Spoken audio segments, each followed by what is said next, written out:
আমাদের এলাকায় জঙ্গলে একটি বাঘ পাওয়া গেছে। তো বন্ধুরা দেখতে থাকুন। আমি বাড়ি থেকে যখন শুনলাম আমাদের এলাকায় জঙ্গলের মধ্যে একটি বাঘ দেখা গেছে, তাই আমি ছুটে গেলাম বাঘের একটা ভিডিও করার জন্য। কারণ এলাকার মধ্যে জঙ্গলে হঠাৎ করে একটি বাঘের ছানা বা বাঘের বাচ্চা দেখা গেছে, এটা তো আসলে খুবই ভয়ঙ্কর ব্যাপার। তারপরে আমি শুনার সাথে সাথে আর দেরি না করে চলে গেলাম বাঘের ভিডিওটা করার জন্য আর আপনাদেরকে দেখানোর জন্য। দেখতে থাকেন বন্ধুরা।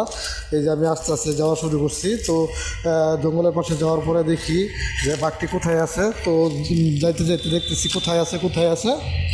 যাওয়ার পরে আস্তে আস্তে জঙ্গলের কাছে গেলাম।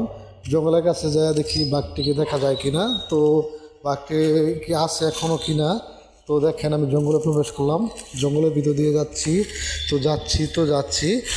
হ্যাঁ, আস্তে আস্তে যাচ্ছি। তারপরে দেখি না আছে কিনা।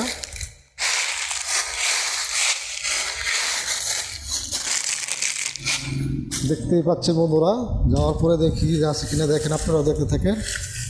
এই যে বাঘটি, ওরে বাপরে বাপ, দেখতেই তো পাচ্ছেন বাঘটি, আশ্চর্য বিষয় দেখছেন।